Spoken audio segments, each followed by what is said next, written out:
Hi, my name is Dr. Cheryl Meier, and this is my seminar that I was asked to do for this organization that asked me to come speak to them. So I decided I would tape this so I could put it on YouTube so other people could benefit from it besides just the people that showed up that night at the seminar. So sit back and be prepared to learn a whole lot in one short hour. This is called Love is the Answer, because ultimately we're all heading towards experiencing and knowing and giving away perfect love. My website is DrCherylMeier.com, or my blogs are on DrCherylMeier.wordpress.com.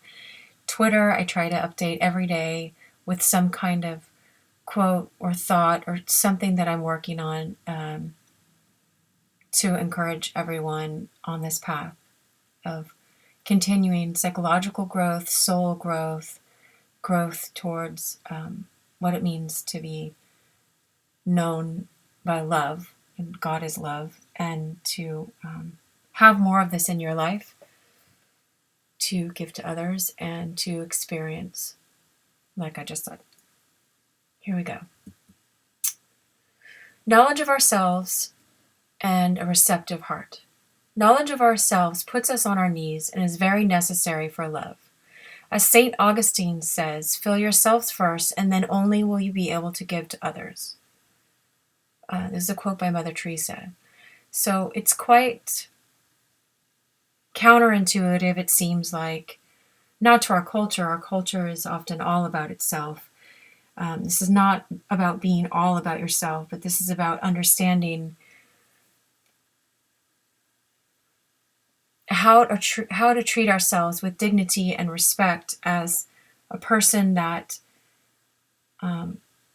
God, however you understand God at this moment, I'm not going to force you to understand God the way I understand Him. We're all growing in our capacity to understand more and more who God is. But so Mother Teresa was someone who gave all the time to other people, and she's saying,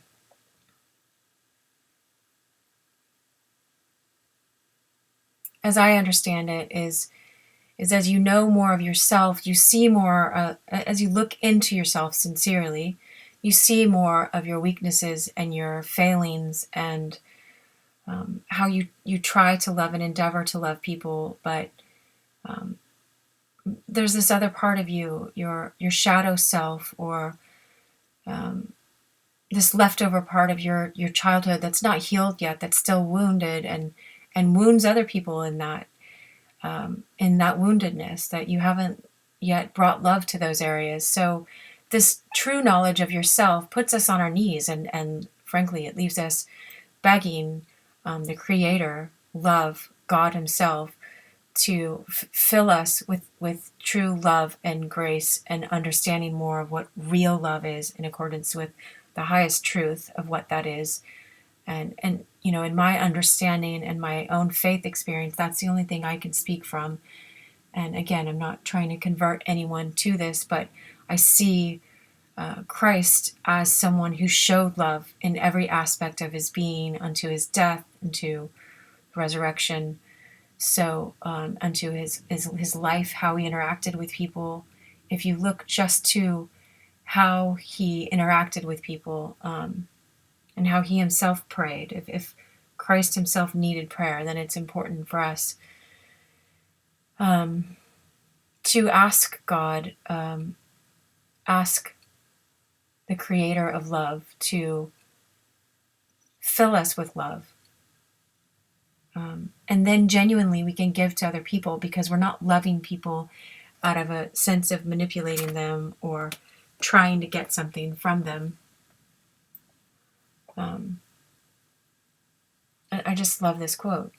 Fill yourself first, and then only will you be able to give to others. It doesn't mean you're only about yourself. It just means sit and contemplate and ask God and try to understand within your own heart what this means. let yourselves finally be loved fully, more than our own parents had the capacity to do or learned to do from their parents and their parents and their parents. Go beyond all the limits you've ever known of, understanding Christ has come to give us abundant love. I have come that you may have life and have it abundantly. Taste and see that the Lord is good. This isn't about just throwing scriptures out to you. These scriptures are like poems and art, meant to awaken and evoke in us an understanding that there is more love for us to experience and have and know and give away than we yet currently know. So this seminar is about connecting with that. And my slow pace here is kind of deliberate. I know we don't take time to do this, but it's important to let these words sink in, not because they're my words, but because I, am coming about this in a contemplative, prayerful way to offer this to you so that you can create silence in your own heart for this to be cultivated. Like the space between seeds and plants so that they have room to actually become what they're meant to grow into.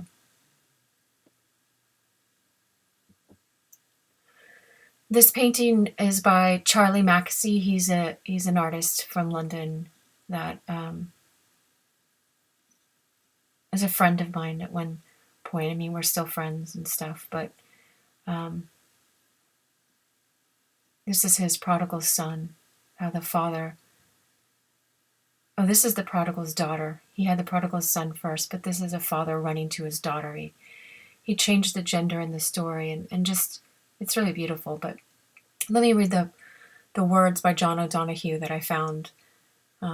Recognizing the love that is available.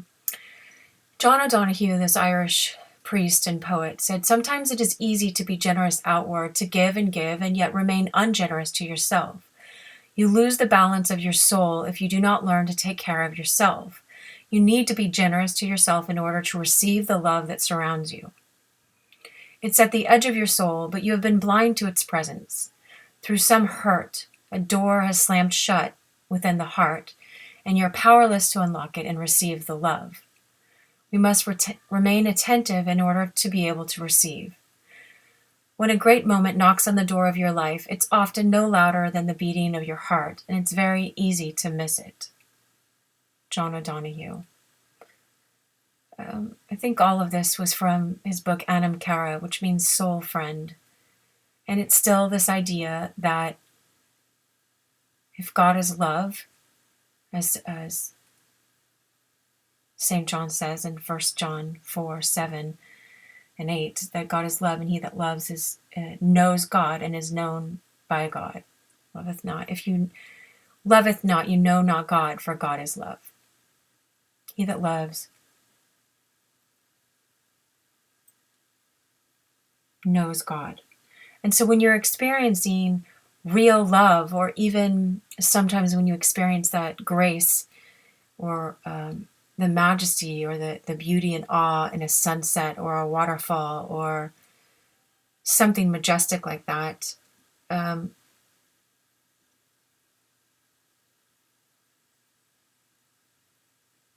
or someone spontaneously just loving you, or however this grace appears in your life, sometimes a song will bring it to mind. You're knowing how God is in his essence, in his nature. And Jesus is explaining this in the story of the prodigal son, when as soon as the son turns back on the road, the father's already been looking to him and he runs to him. You make the slightest effort to turn your face back to God and away from what you so tragically sometimes found was just empty, whatever addiction we went to, whatever we thought was going to fill us. We find ourselves on our faces seeing that it was empty, another empty promise. And it's as soon as we turn our faces back to the real thing, Jesus shows us such a tender picture of a father who runs back to his son after he's given him his whole inheritance to go and find out himself through his experience that it didn't satisfy, and he wants a truer love. And so when this opportunity comes to you, I always say, go while that door is open. It's like when a great moment knocks on the door of your life, it's often no louder than the beating of your own heart. It's easy to miss it. You don't know, it's not guaranteed that this same moment will happen again in your life. It's a grace that's given to you right now, whether it's right now while you're listening to this or at some moment in your life. It's a glimpse. It's not, it's like two ships that are passing in the night. That same moment will never be here in your life. So I always say, like, respond to God at that moment, respond to love at that moment. We never know if it will be that clear again. And as you step into that and respond to that and learning how to trust, those moments will grow in you, and your understanding of love will grow. And as Saint Ignatius says, you'll have consolations and desolations, but it's a spiral that goes ever upwards on this path. I had to draw that picture on another slide, but I'll go on with this presentation now. Receiving is an active process. We create a space and then actively receive. Jesus reminded us, the one who seeks finds, whoever drinks of the water that I shall give him will never thirst again. Ask, and it shall be given unto you. Abide in me, and I shall abide in you. Behold, I stand at the door and knock, as this picture depicts. If anyone hears my voice and opens the door, I will come into him and eat with him, and he with me. All these words, if Christ is speaking truly, they're true words, and he's showing that he will respond in love. It's not the emptiness of another empty promise that promises something it doesn't deliver. This is,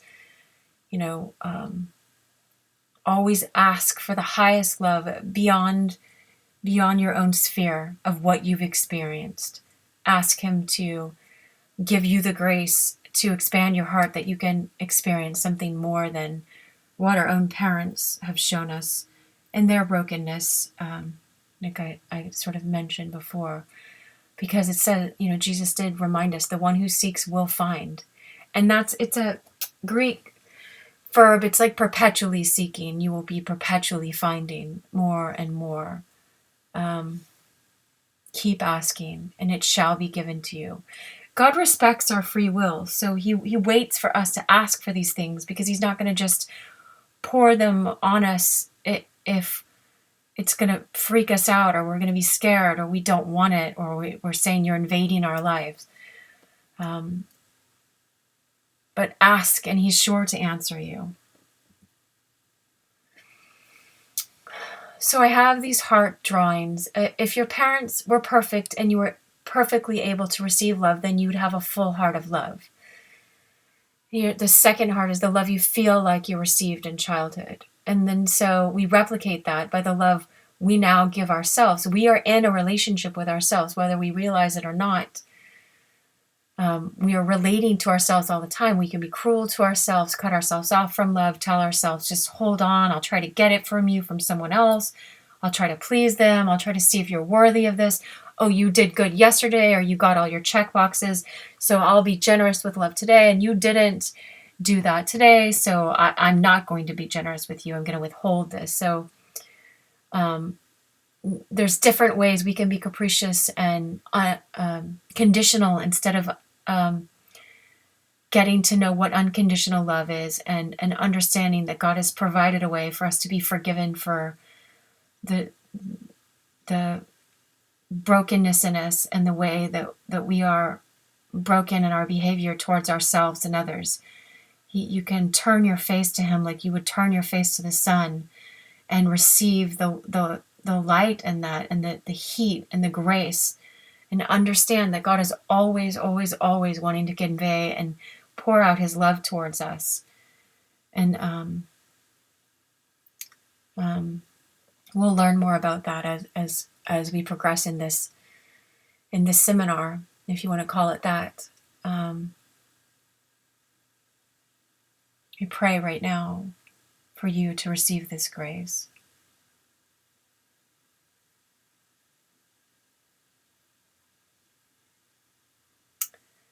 So this big heart right here says the love you are meant to have, and learn to receive this much. It's just a full heart, full of, the red is just representing the full heart of love. So this next slide I have is replace the fruit or heal the tree. So lots of people come to me as a psychologist.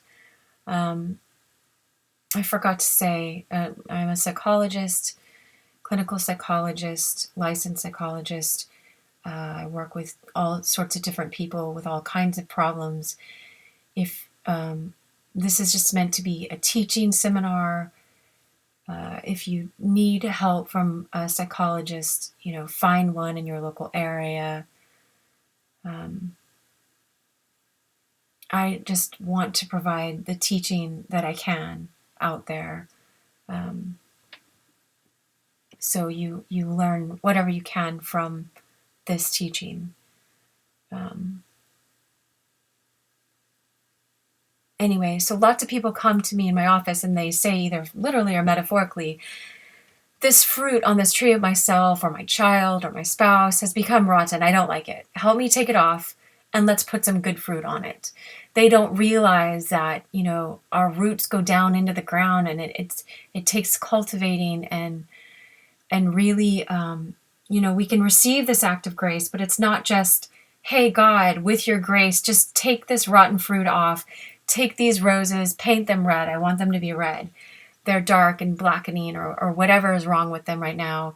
They're poisoned. Just paint them the right color. We wish, C.S. Lewis has this great quote about how we wish we were just a sketch of God's, and instead we're his life's masterpiece, and he's working on us and, rubbing this stuff off the canvas of our lives and making us, or instead of making us into just a quaint little cottage, he's making us this palace, and we wish he would put less work into it, or just fix the fruit really quick, because it feels like it's going to be painful. We've already experienced a lot of pain. I know I have, and I know others who have. We don't want to dig up the roots around it and the weeds, and we just make it as painless as possible, but that won't create real change if we do it that way. And so, the fruits of the Spirit are love, joy, peace, patience, gentleness, kindness, self-control.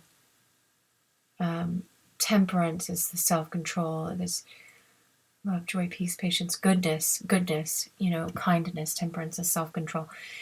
Those are fruit that are born out of someone submitting themselves to the grace of God to work in them, not to just magically, I say these magical words, Jesus, make this happen, be alive in me, one time, and abracadabra, there it is.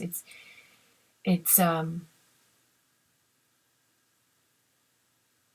continual effort to bring ourselves to this place like a child, in humility, not humiliating yourself in any way. You're just bringing yourself to the maker of love, him or herself, like God encompasses both male and female, and just bringing yourself to God, asking for this fruit to be born in you, and the roots to go deep, and this living water that Christ talks about to water this plant, and the Holy Spirit to indwell in you, and asking God what that means, and understanding more of that. So I say here on this slide, it won't work that way to just, oh, please just paint these, or my clients just say, just fix my spouse. If you just fix my spouse, I'll have a happy life. We have to heal at the core of this tree, deep in the roots. And, some of us have been wounded deep at the roots. So it doesn't mean we have to go visit every aspect of that. It just means, we ask God sincerely how to keep healing that, and keep at it within yourself. Be conscious, be aware, learn to awaken in these areas. Don't be afraid to go to these places. Don't let the evil of what someone else has done suck you into being destructive and evil, but turn from that. The word repentance is metanoia in Greek. Noia is your mind. Meta is metamorphosis, a change.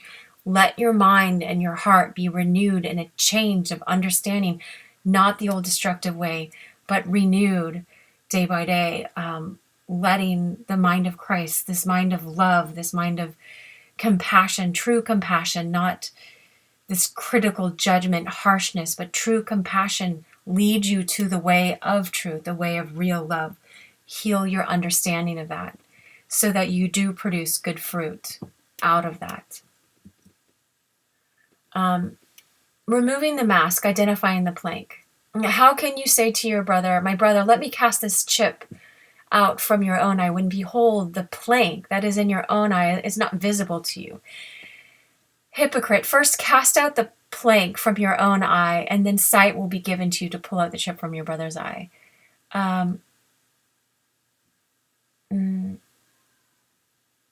Sometimes I listen to this guy, Dale Allen Hoffman.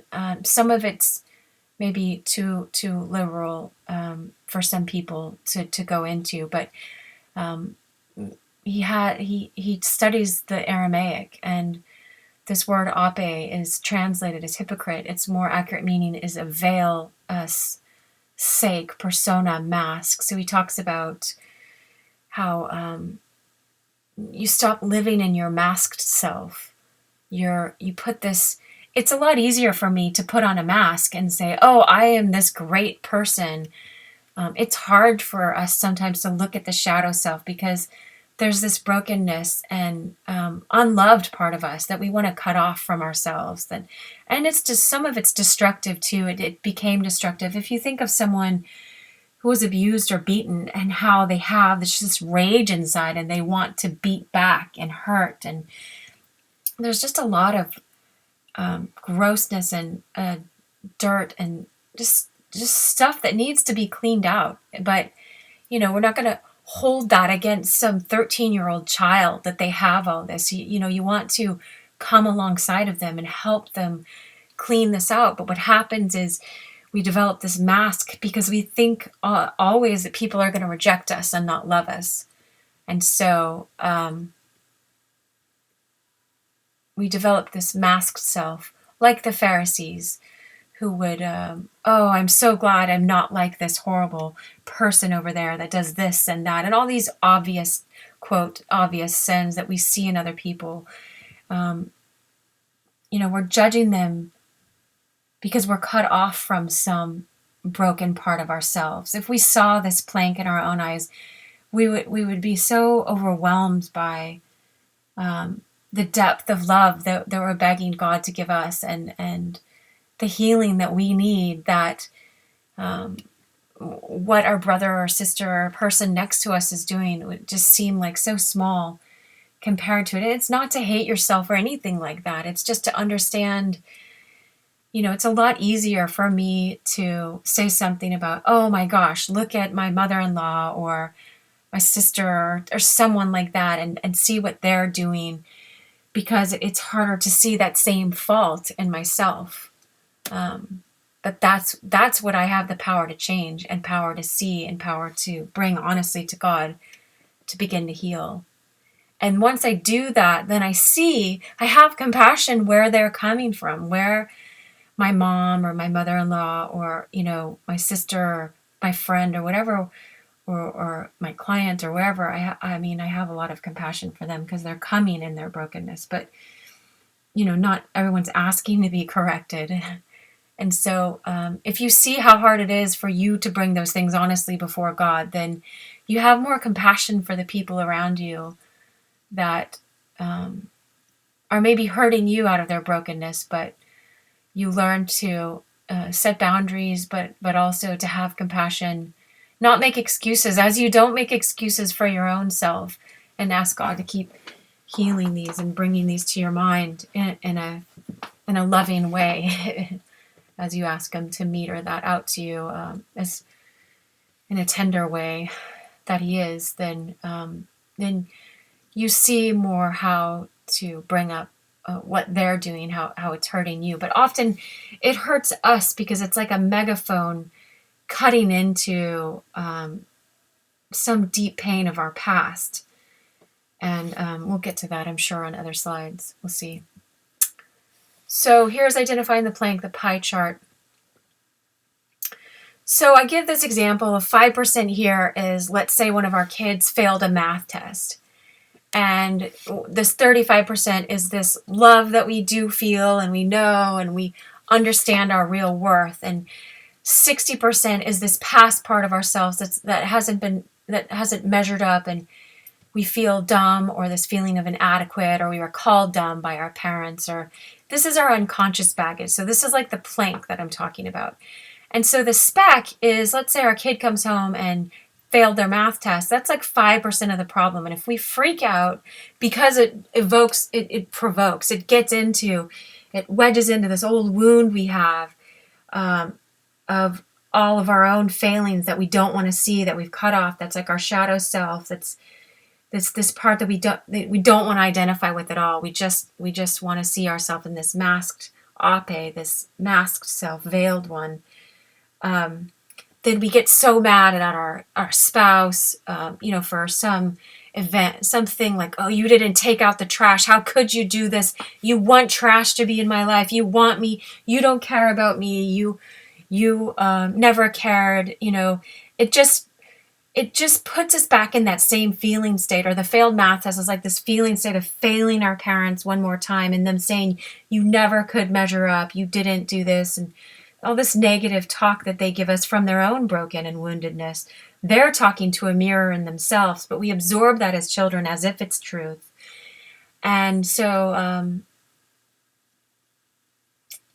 we could get all mad, and it's like throwing the whole pie at our child, and then it shuts them down, or at our spouse, and it shuts them down. And we can't really address, like, if our child did fail their math test, it's important for us to address it with this 5% level and go, hey, what happened? Did you not set aside time to study? Or how do we organize your life better? How can I help you do this to facilitate you, doing your best at school? If you have this ability, like, how were the questions worded in a way that was difficult for you to understand, or you can help them. But when you throw all your baggage, your unconscious baggage on them, and we only have this 35% of deep understanding and knowing of our real value and worth, then we devalue them, and it becomes more than just this math test. And they have all this pressure next time, like, I not only have this math test, but I have all of the self-worth of my narcissistic parents, their narcissistic wounds.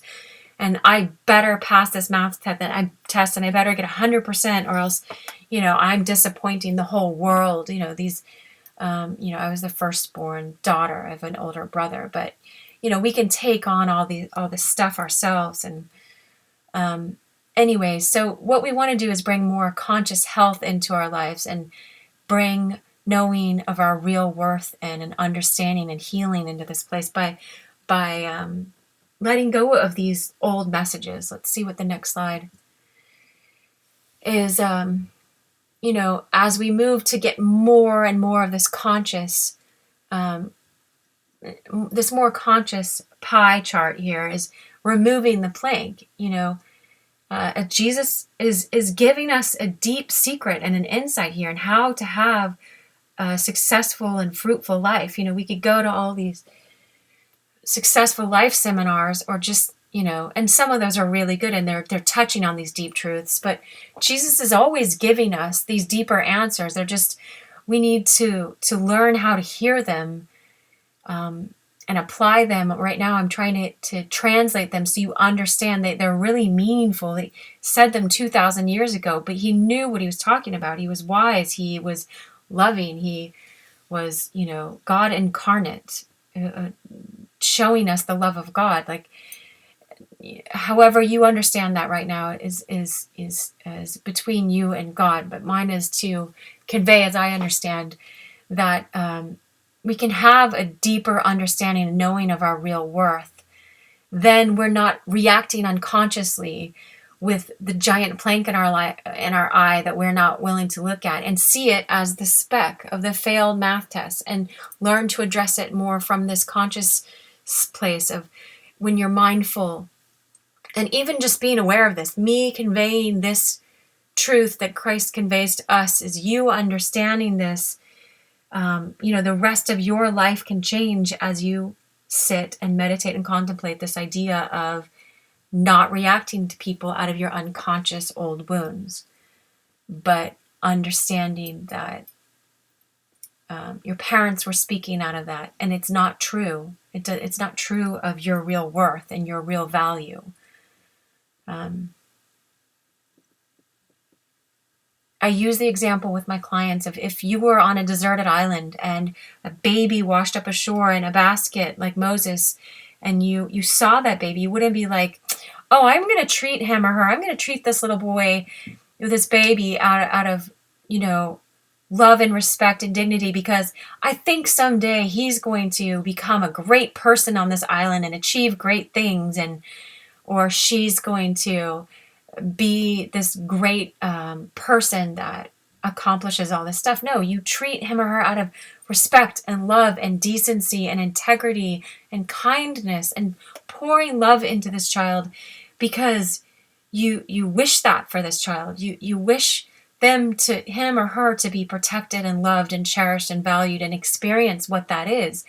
So sometimes it's easier for us to see that we would want to give that unconditionally to another person, but there's some kind of block because of our own experience, what's familiar, which is like family, that we experience. So we don't give that generously to ourselves. So it's not about being selfish or self-absorbed or anything like that.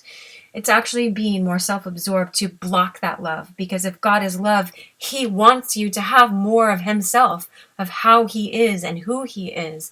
And he's always wanting to give that to us. And so it's accepting that and knowing your true value, and learning more, growing in your capacity to receive more of that love that makes you more conscious of it, and you have more to give to other people. And then you know how to gently and kindly, but persistently and directly and clearly address, hey, you know what?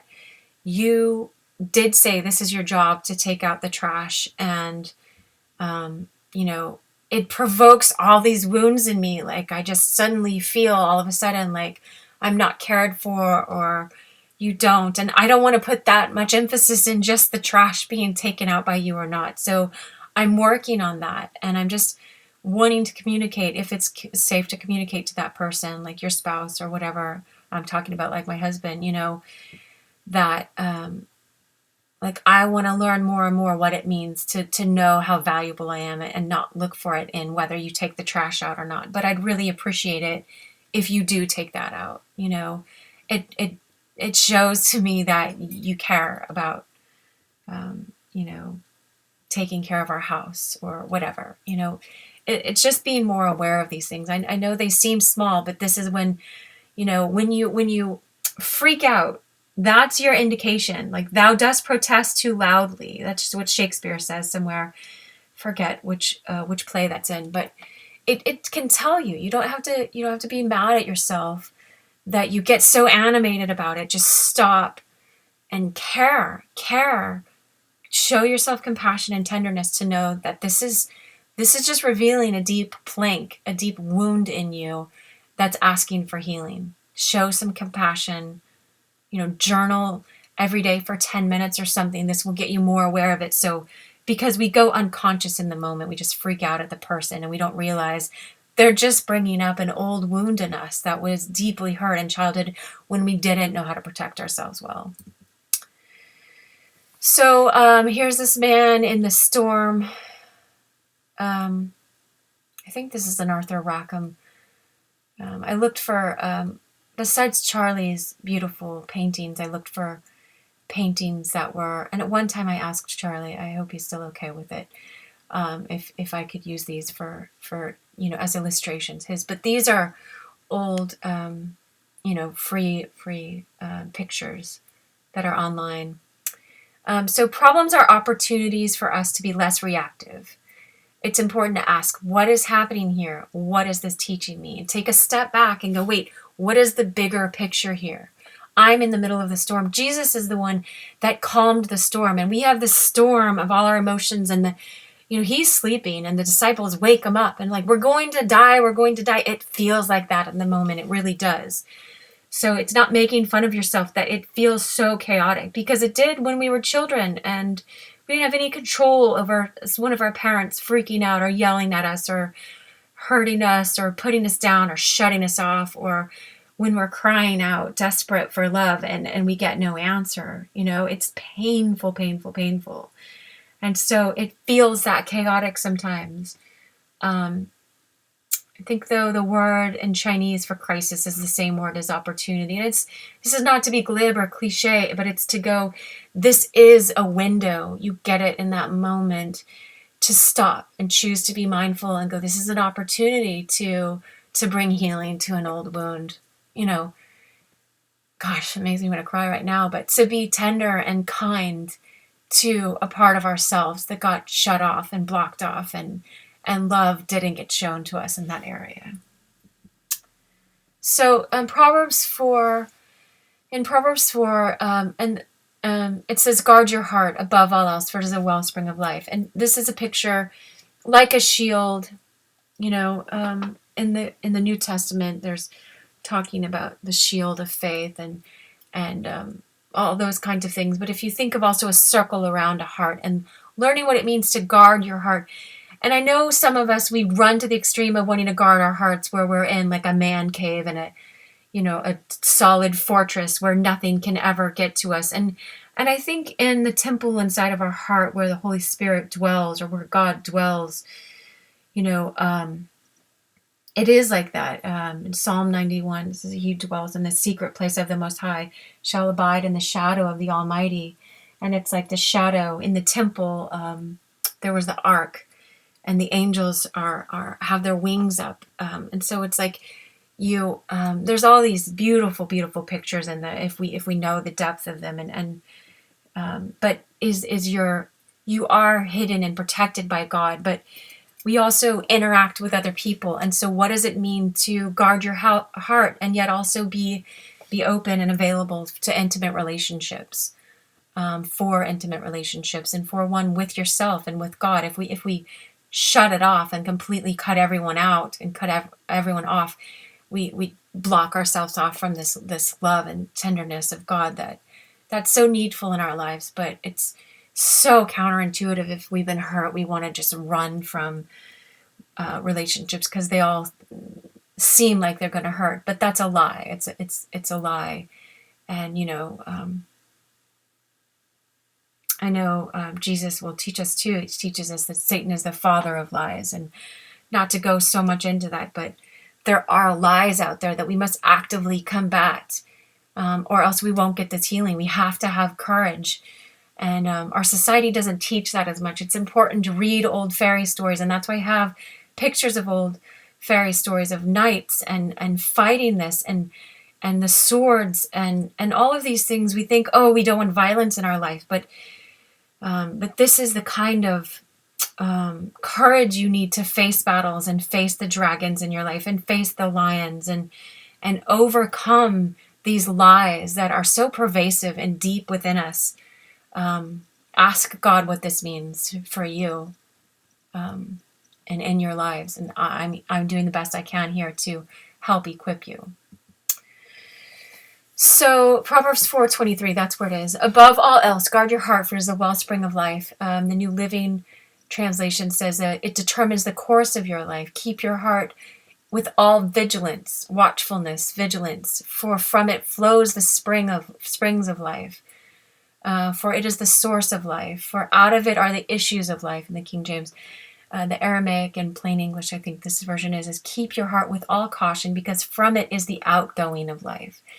If Jesus said, like, I am the living water, and I will make in you springs of living water, of outflowing this water. It's this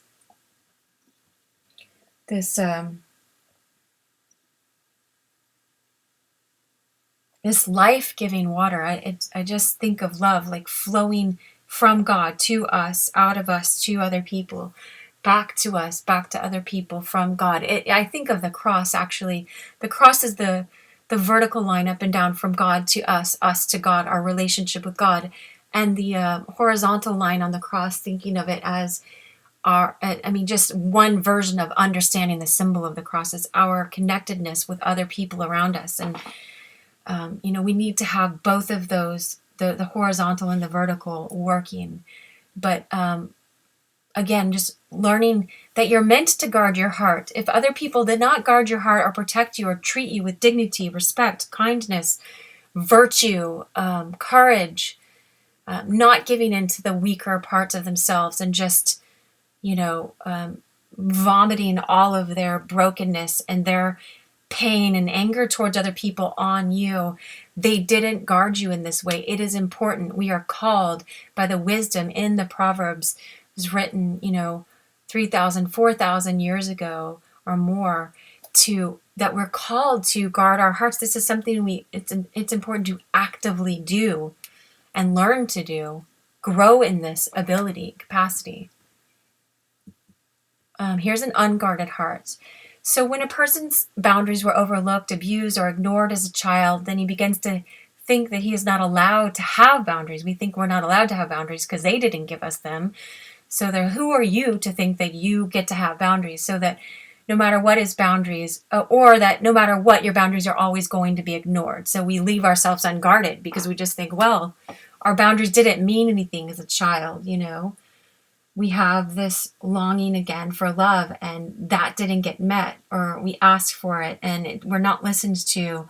Or, Jesus says it in the Lord's Prayer, and this is how you ought to pray. Forgive us our trespasses as we forgive those who trespass against us. Trespasses is people crossing our boundaries, trespassing upon us.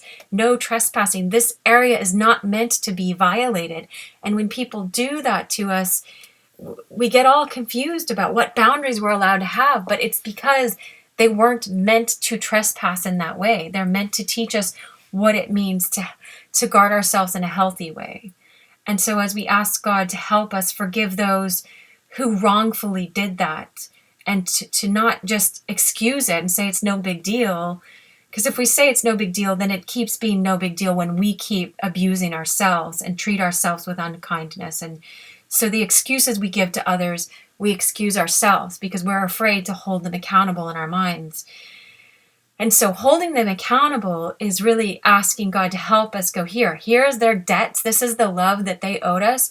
We give you their bill. We give you their debts because we know that you say it's not okay. Christ would not have had to die for the sins of mankind if he just thought it was okay. Like there wouldn't have had to be sacrifices in the Old Testament if everything was just okay. It's saying it's not okay.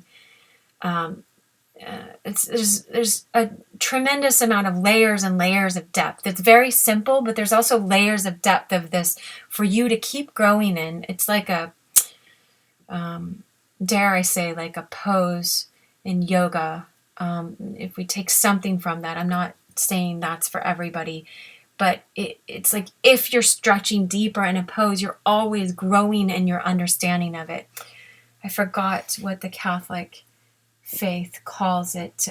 It's just, there's a different word for it. I love it. I was listening to this Catholic deacon speak the other day at this church. I was at this Catholic church that I went and visited, and he was talking about how it's such a great tradition that they have, that there's layers and layers of truth, and they sit in the mystery of something and keep letting like another veil and another veil of a sacred truth get deeper into our understanding. This is how it is with understanding that you're meant to have boundaries, and people are trespassing when they cross those, and you're trespassing and abusing your own free will, misusing it when you abuse yourself. And when you find a shortcut, it's not to condemn and just stay in a negative mindset and be negative to yourself, but understand that you are abusing yourself when you run to these shortcuts that are lies that say they're going to fill you up, and they're disrespecting your own boundaries. And one way you can know what this is again, imagine and consider a baby that washed up to shore, and whether that person's 12 or 13 or now 18 or 20 or 30, how you would want to treat this person. If you wouldn't want to go, here, take these drugs, use this alcohol to excess, or judge all these other people, keep being mean, gossip about all these other people, hurt yourself in this way, just take this shortcut and fill yourself in this quick way that is going to, leave you brokenhearted. Let this person use you. If you wouldn't suggest that to them, then it's important you ask God how already by just looking at this example, but to choose, give you the strength and the grace to choose to stop treating yourself in that way, and just ask him this metanoia, as repentance, to have a new mind and understand what that is, to turn from this, turn the other direction. So when a person is protected in childhood, he or she has parents who respected their boundaries and respected their own personal boundaries, the parents did, and they learn to walk in truth. This person learns to give herself these same healthy boundaries. She feels safe and secure inside. She internalizes the boundaries that her parents showed by how they respected themselves and they respected her or him. And so you learn this naturally, if your parents were mindful in this way. And we're all in a fallen, broken world, so none of our parents did this perfectly. But the threatening arrows of others are kept out, but the love can be invited in and it's welcomed. That's the healthy model. This is how Christ always responded to everyone with love. And his love also spoke the truth. So he spoke the truth to the people that were doing evil and acting all self-righteous and acting like they were perfect. And he's like, woe to you, because you're whitewashed. You're like these bleached tombs on the inside, but you're just dead. There's this deadness and dead bodies inside, basically, that they're not bringing for God to heal and healing. And so he would address these people very, very sharply, but not in a way. That's the most love that he could bring to these people. But the people that were caught in some kind of sin, he loved them and embraced them, and he's like, turn from that. Don't go back to that. You're worth more. You're more valuable than this. Don't trespass on yourself in this way. Forgive the people that did this to you, so you stop acting in that same way. Stop excusing them. Say that it was wrong that they did that. Know that it was wrong, and then give their debt to me so I can show you that you're meant more love than that. So this middle slide right here is when we have unguarded heart, we learn to protect ourselves with whatever works. We try to fill up the gaps with defenses such as addictions, depression, anxiety, anger. We don't think that we can develop this healthy model. We don't even realize that option exists. So, oh wait, we're allowed to protect ourselves. We're allowed to have boundaries. We're allowed to separate ourselves from people that don't respect our boundaries and set up boundaries and start treating ourselves with that. The more you treat yourself with healthy boundaries, the less you take excuses from other people, because you see that it's possible to do it. You start, be the change you wish to see in this world. This picture of anger on the right, this fire, anger and other defenses, like anxiety, all the chaos that we create with our own anxiety because we're used to that familiar feeling. And it works to temporarily keep the arrows of abuse and others out, but it also keeps love out. So does depression. You're pressing down. I think that's the next slide. But we need this love. So it's important to get in touch with, feel the anger that's there, but ask God still what to do with that, how to be honest with him, how angry we are that these boundaries were violated. But how, God, do we sincerely forgive, not just some fake push and seal off the anger? It doesn't work to do that. But this is why these defenses don't work over the long period of time. We can't continue to isolate ourselves from love, or we become really depressed. Depressed is to press down. Let's see if it's, yeah. So I drew this picture with a boot over a heart. It's pressing down. To depress is to press down on. And so if we don't have good boundaries, these arrows of other people hurting us come in, and we don't know what else to do because we don't think, oh, I can have healthy boundaries. So we we use our own energy to press down on our heart and depress ourselves. And that keeps us apathetic, and we can't have joy and liveliness and aliveness in our hearts. And so it really is depressing. And it's actively, again, asking God to help us be conscious of how we're doing this, and how foolish would I feel if I just undepressed my heart, but I didn't have the good boundary of protecting myself. If I don't know that I have the possibility of protecting myself, why would I want to undepress myself? Stop using that energy to stop depressing myself. But it's a misapplication to use that energy to depress. All of that same energy used to press down your heart and make it flattened out and apathetic, you could use in developing and strengthening a healthy boundary around yourself. But people just don't know that. It's like Jesus on the cross saying, "Forgive them, Father, for they know not what they're doing." If we all knew that that was the most loving being that had ever come, to this earth, that we crucified him, like, we would never have crucified him. We'd want so much to learn what it is to know love and be love and have this love alive in us. But it's out of our ignorance that we do these things. So stop condemning yourself for this, but call yourself on it and turn from it and learn to walk in truth. Jesus said, those who you act in this way, love as I have loved you.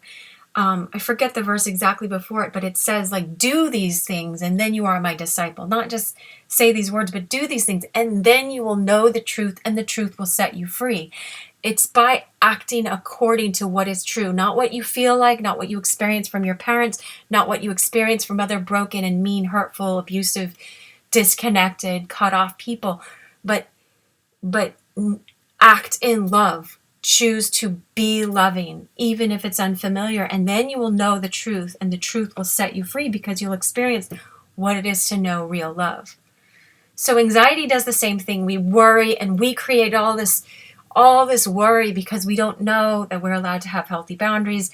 And it's a lot easier to look at worry and be consumed with all of this because we assume we're not going to be loved anyway. So it gives us something to do, not like we're doing it on purpose again, but we can bring these things to our consciousness instead of acting on them unconsciously and staying in a worried state. Again, always you can ask God for clarity. Like, I'm giving you the outline of this, but I only have these things because I've sought after them myself out of desperation and really wanting to know these for my clients, wanting to know them for my own life and my own inner work that I've worked really hard to do. It's been really painful. So I'm not saying it's easy, but it's all worth it. I wouldn't have any of this to give to you if I wouldn't do this. So anxiety is,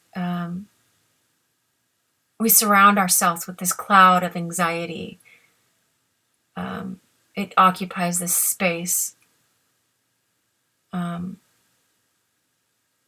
It pushes other people away too. It temporarily keeps the arrows of others out because we're causing our own pain unconsciously, but we're causing all this abuse and pain in our own lives. So we're so caught up with all of the after effects of it that it numbs us, again, sort of like depression does, from other people, but it keeps us from actually being more helpful and loving and present with ourselves and with other people because we just keep creating all the same chaos that we knew in childhood. So it's asking God, again, to help us move out of that space and learn for it to be filled in the right way with love, with the Holy Spirit, with God, with the fruits of the Spirit: love, joy, peace, patience, goodness, kindness, gentleness, this tenderness, this temperance, is delaying the immediate gratification for the greater good that's more remote. No one taught us that we are worth the effort to get the greater good, not these temporary things that promise the world and leave us empty. Okay, so keep your heart, this is again Proverbs 4:23, keep your heart with all diligence, for out of it are the issues of life. So what happens is people come to me about their finances or their school or how it's showing up there in their work, issues about their relationship with God, or ideas about church and their relationship with church and priests and pastors and all the, problems that can come about from imperfect people and your own brokenness showing up in them and your own children, and then they have problems because of the problems you bring to them and this world, and trying to help them navigate through this world. But shows up in your body, your exercise, in your car, in your home, in your own ideas about yourself, in your misidentification with lies and old things that people taught you were truth. It shows up in your spouse. Obviously, our spouses are like a mirror to us. And it's hard because, we see the faults of our spouse, and a lot of the times they just bring up all the old wounds of our parents. And it can be a tremendous area of growth and healing as we use those as opportunities to become more conscious of where our old wounds are. And we can be more compassionate and loving and really grow from learning about the other gender that we aren't, the maleness of my husband and the femaleness of me. It brings out the fullness. We can understand both aspects of that. It's a whole nother topic of how when the world was created, God created both male and female, Adam and Eve. He created them. Some of the old understanding of that is God took Eve out of Adam's side, this equal side of him, like another side of him. And so there's so much beauty in the male side and the female side, and both of these together can bring more healing and wholeness to the other person. But it's hard to get to that conscious of a relationship.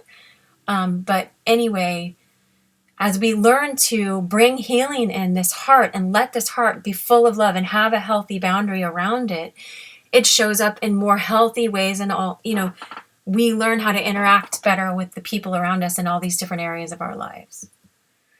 Get wisdom, cherish understanding. This is what the Proverbs tell us. He who gets wisdom loves his own soul. He who cherishes understanding prospers. So cherish understanding, get wisdom. It says to seek for it like you're seeking for gold. It doesn't just show up, oh, here's a bag of gold on my door. You have to seek after this. Like Jesus tells us, the first commandment is love the Lord your God with all your heart, soul, and strength, with all your heart, soul, and mind. Love your neighbor as yourself.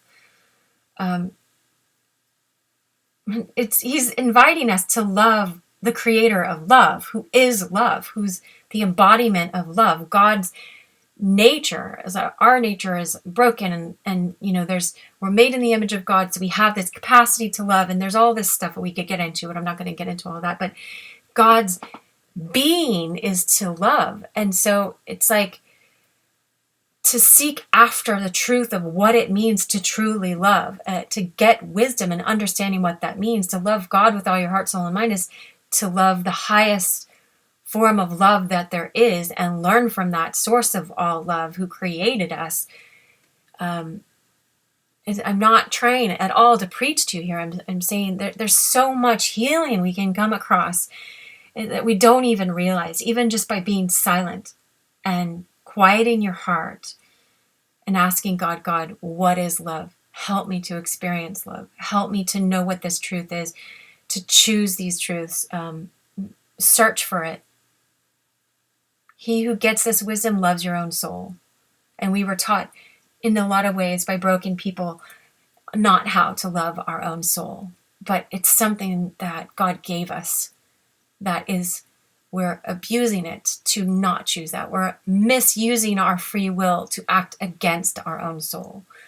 So cherish understanding, and you'll prosper in everything that matters in life. You'll prosper in knowing this love and loving other people, and you'll bring that pearl of great price into your life, that nothing else really matters after that. Seek first the kingdom of heaven, the ways of God, and all these things shall be added to you as well.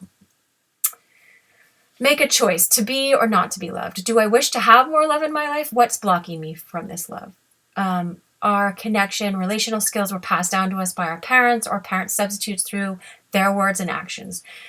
some research from the past indicates that up to 85% of our personality, I don't know, to give and take some of that, was formed by age 6. We learn relationship ways of being by the way our parents related to us. I've already talked about this a lot, by how they related to us, around us, to themselves, and to each other. And so even if they tried to be really loving to us, if they hated themselves inside and they weren't allowed to be loved, and they didn't have discipline in their own selves, or didn't seek wisdom, or treat themselves with worth and the dignity that you would treat this beautiful child that washed up on shore that you would want so much to be loved, then we learned, oh, that's how a woman is, that's how a man is, that's how a person is. And we just can treat ourselves with that same criticalness or harshness or laxity or, or excuses or whatever, instead of going, wait, you are a person of worth. I'm going to treat you with dignity and respect and have courage to heal these old wounds and bring love to these places that are meant to have it. So I have, for example, if dad was absent, then we experience his absence relationally and emotionally in us. And this message would translate into a self-message communicating to us, you don't deserve a present father, when really you're meant to have. Deserve is to serve. It's Christ chose to serve us, love in every aspect of his being. And so if he talks to us about a loving father, I know it's hard for us who have father issues to understand this, but or mother issues or whatever, is God wants to serve us that. And so but we learned relationally and emotionally that's not true. So we learned to take a lie for the truth, but it is not the truth. It doesn't correspond to the reality of what is actually truth, with a capital T, the higher truth. And that's the corresponding dialectic of truth. Socrates, Plato, I can't remember, Aristotle. I learned it in my C.S. Lewis class by my professor, Dr. Jerry Root, who wrote a really great book called The Quotable Lewis. But I don't have it here, but it's the corresponding dialectic of truth. To say something that's true is to say what is, what is not, is not. If you're not, then you're telling a lie. And so you want your life to live according to the real truth, not according, if I experience my parents yelling at me or beating me, then the truth that I experience is that I wasn't worth protecting. But that's not the truth. That's just, I experience that as truth, but it's not truth. So it's understanding that there is a higher truth. As subjective as our world has become, and as much as everyone wants to say, oh, whatever you feel, that's not truth. So know the difference between these. This will get you very far. Is to indulge yourself, is to yield, to satisfy or gratify these lower, what they call the fleshly desires. That's not you. There's nothing wrong with your flesh. Christ himself took flesh upon himself. But our enemies when we're baptized as Catholics or as Christians or Anglican. So it's like you are meant to renounce the world, the flesh, and the devil. The world is all the enemies of this higher truth of love, of Christ, what Christ was showing us, of Jesus conveying, offering his love to us. But the flesh is this lower nature part of ourselves. Some people call it like the ego, or this fleshly nature of ourselves, that there's nothing wrong that we have desires, but it's at the expense of treating ourselves with dignity, worth, having temperance, directing our desires in a healthy way. If I just gave my kids candy all day long, they wouldn't get the nutrients and the minerals and the vitamins and the health that they need to grow and to be strong. So to indulge is to yield, to satisfy or gratify these desires or feelings, to yield to the wishes or whims, or be lenient or permissive with, or like to indulge a child. And oftentimes when we're hurt in childhood and we don't have a lot of love, we feel so empty that we just think to indulge, like the parent, when there's a divorce, this often happens. It's sad. Like one of the parents will just indulge the kid, so that try to get the kid to love them more. But then the kid becomes out of control, like Veruca Salt in the Charlie and the Chocolate Factory, the original one, or in the book. I want to Loompa Loompa now, and she just doesn't have any sense of how to respect herself or how to love other people or boundaries or any way of how to direct our desires in a healthy way. It's like a herd of horses that you just let dissipate and go everywhere with your desires instead of reining them in and using them for wonderful and good purposes. So temperance is to delay the immediate gratification what you want right now to fill up that emptiness that you feel for the greater good that may be more remote. Learning to have wisdom, learning to delay this immediate gratification. I'm not going to just get drunk now because this person made me feel so empty, or it reminded me of the emptiness that I felt before, that I didn't heal that old wound. I'm not going to just numb that out and drown myself in feeling all this self-pity, but actually bringing compassion and healing to that, and learning what it is to bring real love to that and get wisdom, and what that looks like, even if I didn't have a model of, looking for the truth of how to delay the immediate gratification for the greater good that's more remote. And it's even indulgent for ourselves to go, oh, look at that person over there, and start gossiping or whatever, or talk about them, on online media, or some slight, or some look at that person, that celebrity or whatever, because it distracts us from looking at our own wound. So the last thing is to be loved. Beloved, let us love one another. Like I said that verse. For love is of God, and everyone that loves is born of God and knows God. When you act according to love, you know more how God is. You're experiencing how God is. Here's a child in need of love waiting. So we can stay in this waiting position, waiting and waiting and waiting, because that's what we have to do in childhood. My 4-year-old, when he's 4, couldn't go get mac and cheese, pour water in it, make this instant mac and cheese, put it in the microwave. He didn't know how to do that. If he was hungry, he had to wait for me to bring it to him. But we're used to waiting for our parents.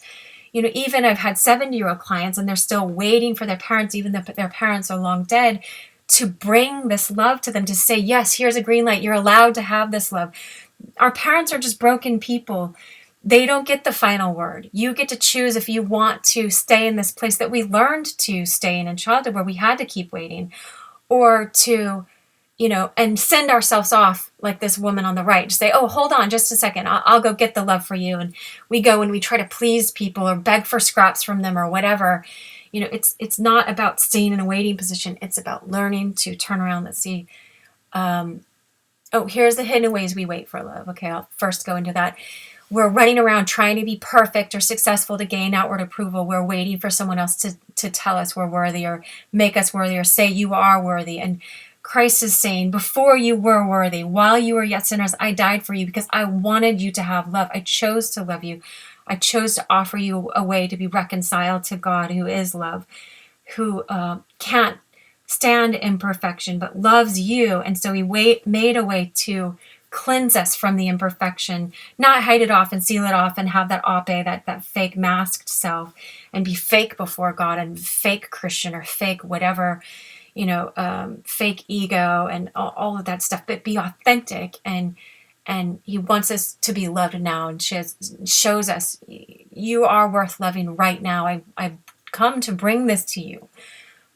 Man became flesh, Emmanuel, God became flesh, became the Son of Man, the Son of God, that we may know this. However you begin to understand this, I pray that God will make it more really clear to you. So when we're holding on to anger and resentment, we're unwilling to forgive and let go.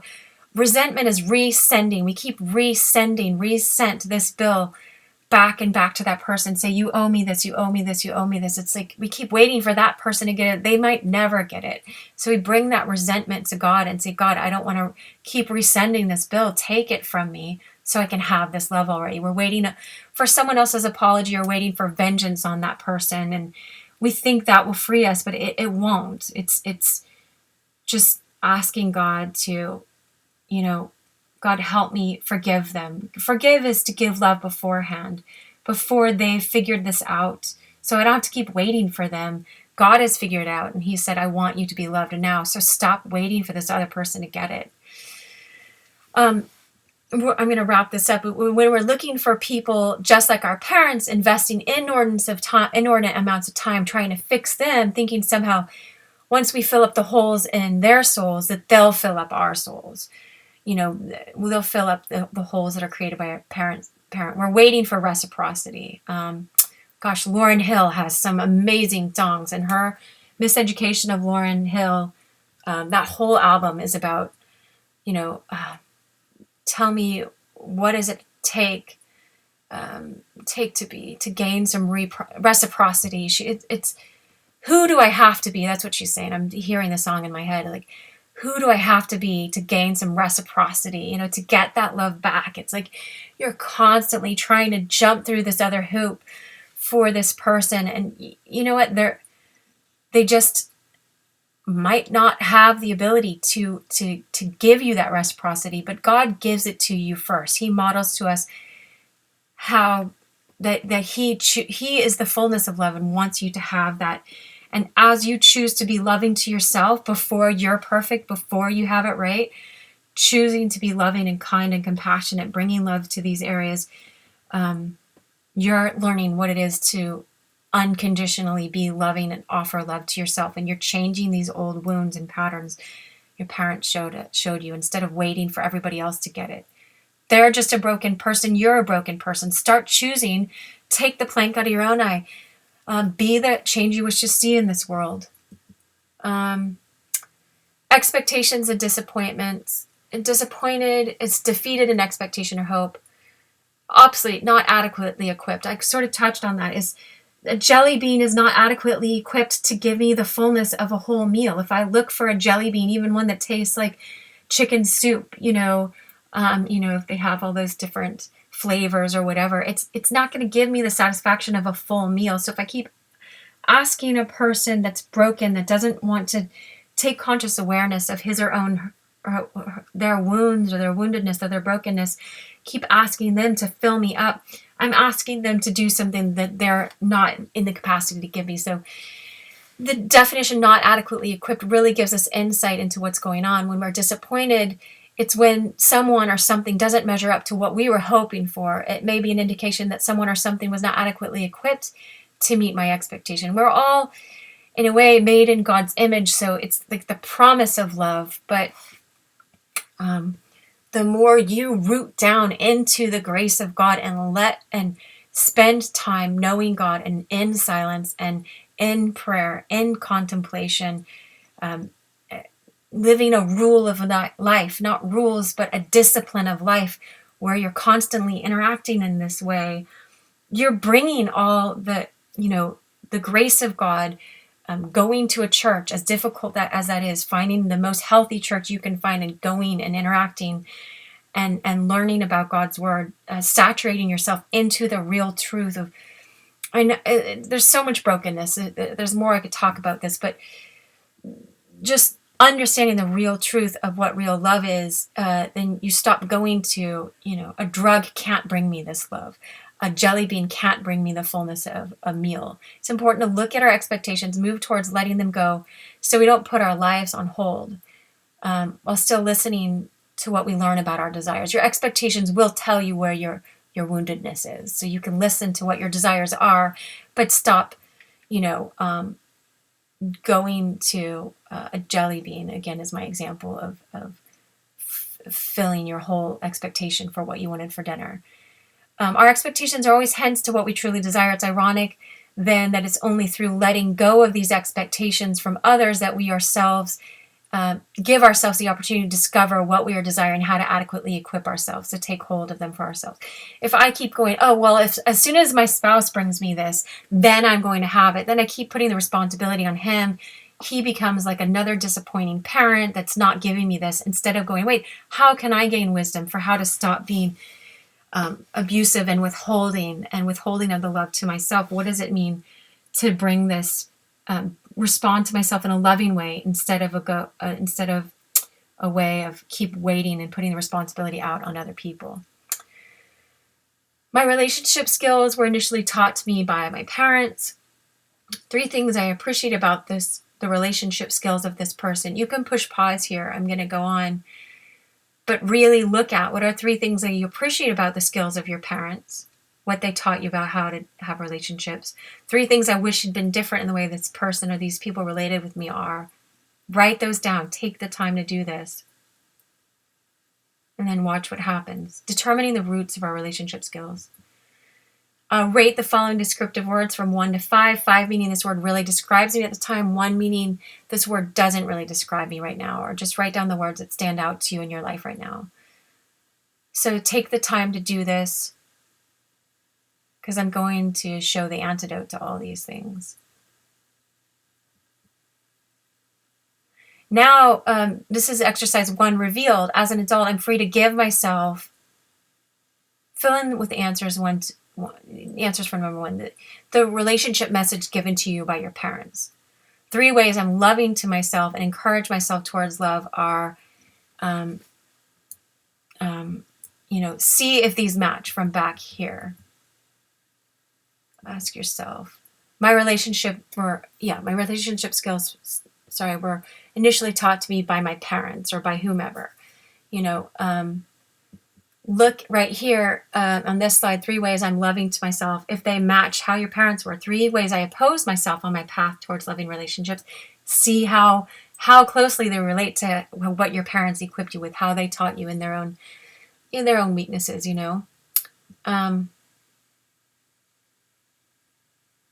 Look at all the words you put a 3, 4, or 5 next to, and look for the antidote. The antidote is a revelation of what you're desiring. Each place you put a 1 or 2 next to reveals a strength that you have. Consider where you got these strengths, and then knowing that you have these strengths, how to strengthen and build on, encourage the antidotes that you desire for all these other parts of yourself that don't have it. If you have these strengths, it's like your parents taught you how to tie your shoe. You don't have a problem tying your shoe. You know how to do that. If our parents didn't do that, somehow we have this old message that we don't deserve to have the ability to do that. But if we're all made in the image of God, He has equipped you. It's just like your parents are meant to just add water to those, but water just wasn't added. So know and have faith and step out in faith that you have the seeds of all of this in you, and you just need to add love, add water, ask God how to strengthen, and bring these antidotes into your life and strengthen them so that you can have a peaceful life. God, Christ says, I came to bring you peace, this peace not of this world, but a peace beyond that. So some of these are just windows into the abiding peace that comes from the fruits of the Spirit that are grown out of grace, growing in you. You can't just throw these things again like fruit onto the tree. You have to keep letting God work at the roots of this tree so you can bring healing to it. Bring healing, and these things will show up more. I've tried before to just, be more balanced, be more, less reactive to other people. You heal what you're reacting to, and then you'll be less reactive. You learn to be mindful and invite God in a quiet space every day, or thank God for beautiful things that have happened, 3 things that you appreciate about that day, and you learn how to see things from a more appreciative point of view, or to be more silent, or bring more love and quietness. Okay, the word for sin is hamartia, means to miss the mark of love and perfection. It's not getting to perfect love. Introspection means to step back, explore, look into the choices that I make or made, and consider without judgment or praise. But in love, look at what's going on and how do I more approximate this perfect love. This is a target that I drew, and you're aiming towards perfect love. And Christ is our perfection, and He showed us perfect love. So He is a model of that. But you look at when I'm sinning, I'm just missing the mark. They would shout out, you're missing the mark. You're missing the mark. Aim more this way. Aim more that way. It's not a place of condemning yourself. It's learning to call it like it is and just go, oh, that's missing the mark of perfection. I want to be more loving towards this person.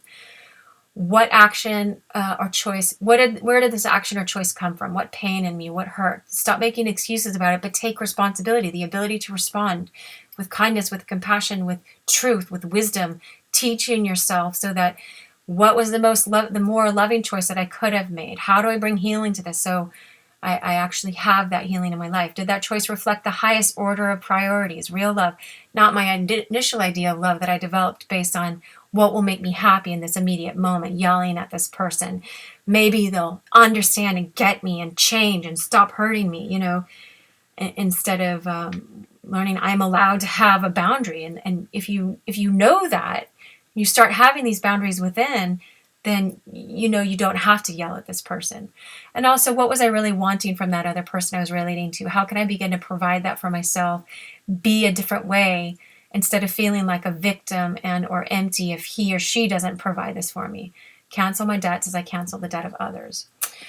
Okay, God is love. Continue to walk in love. Continue seeking him, God, with seriousness. Unless he wanted you, you would not be wanting him. So God is constantly, again, he's always trying to convey his love to you, give this love to you. And I love this quote by C.S. Lewis. And I love these girls over here that are looking out into the ocean, and this girl on the right looking up. Christ says we have to be like little children. It's humble, looking, understanding, trusting that God wants to give us this love.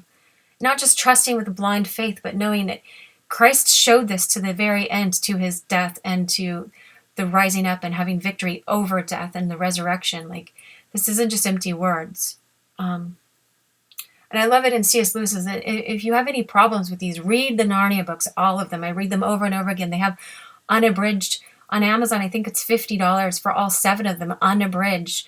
Or the BBC or Focus on the Family had, a storytelling version of them, but they're abridged. But listen to them, because C.S. Lewis has all these beautiful analogies of how you can relate to these characters and experience, feel this love of that Aslan showing, like Christ, who's showing. And one part that story was reminding me of, C.S. Lewis wrote those books, and Aslan saying, I was the one calling you. The kids thought they were calling Aslan. He's like, unless I was calling you, you would not be calling me. God is the one that gives us the grace and the longing to remember that we're missing this love. And he's not doing it in a narcissistic way or any way that he doesn't need anything from us, but he's calling us and pursuing us, and we are his beloved, and he wants to give us this love. Anyway, John Milton said, the end of learning is to repair the ruins of our first parents, even going back to that Adam and Eve, by regaining to know God aright, and out of that knowledge to love him, to imitate him, to be like him as we may the nearest, by possessing our souls of true virtue, which being united to the heavenly grace of faith, makes up the highest perfection. John Milton.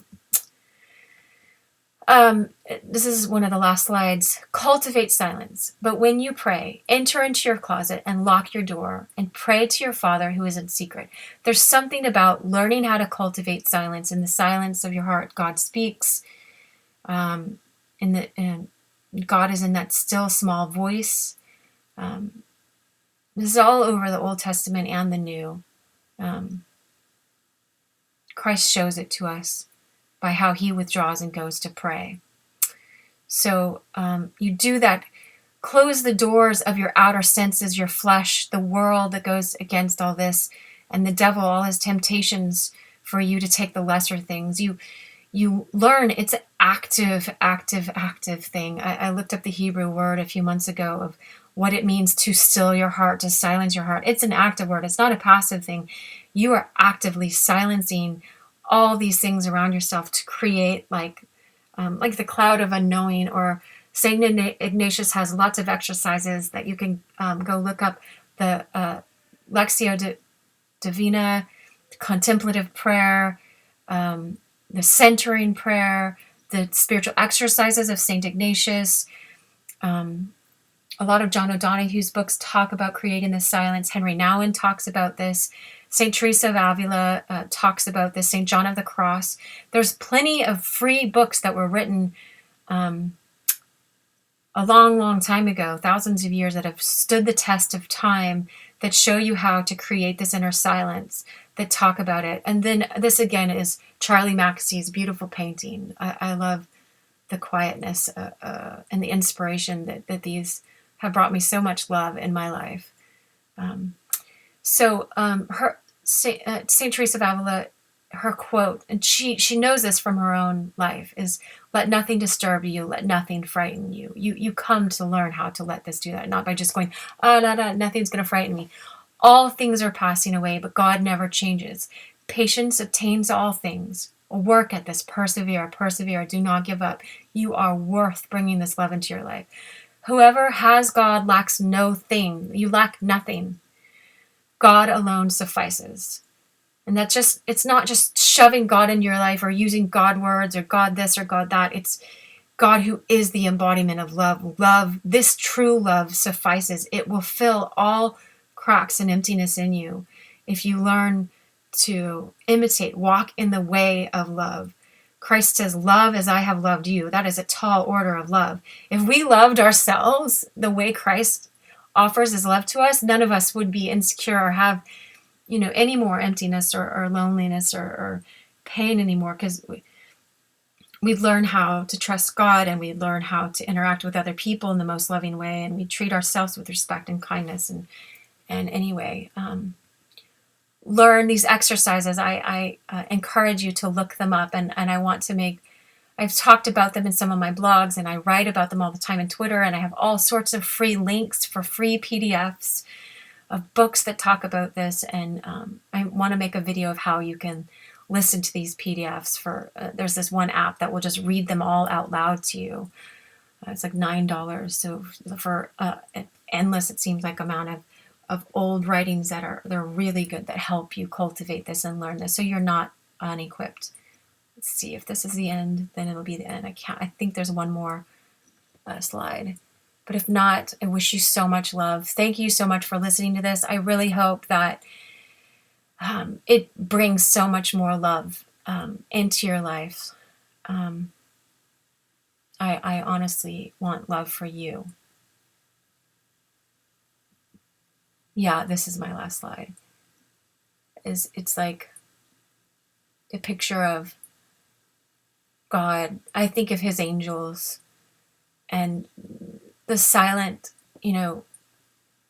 hidden forces that God has that are with us on this path. Even when we feel really, really, really, really desperately alone, we are not alone. And every single one of you persevering on this path and pursuing this intimacy with God and the way of Christ and the way of this inner knowing of real love, you're encouraging the rest of us by not giving up. And anyway, you're not alone, and I wish you love.